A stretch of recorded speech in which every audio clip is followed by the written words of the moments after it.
reason why PAC has not been able to do that is not because of the staff.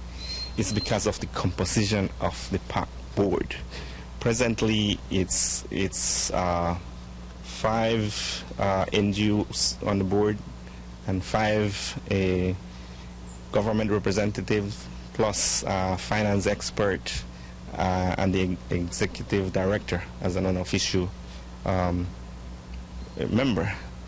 That composition has worked, but it has limited the PAC from attracting funds like the debt for nature swap. They didn't put that to PAC. Instead, they put it to a private foundation. It's because of the composition of the PAC board. Now, this amendment is changing that composition from 5 N.G.O.s to 3 N.G.O.s.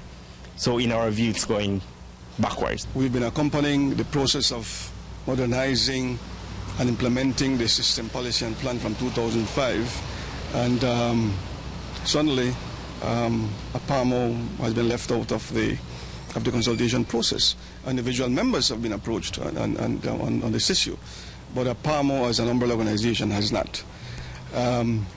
We feel, though, as we look at the pieces of legislation, that overall, rather than having a more integrated and harmonized legislation and system, we feel that it's creating much more confusion.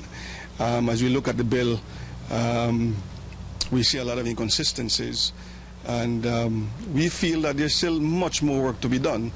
For any system to be improved, we need to have a proper framework. We feel that we have always been the primary stakeholders in protected areas as the school managers, and we need to sit around the table.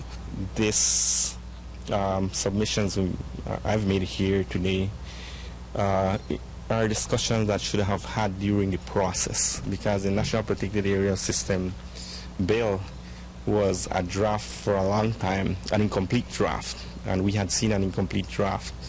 And so the N.G.O. community was saying we need to complete that draft and we need to have the consultation. And there was funding for that, international funding.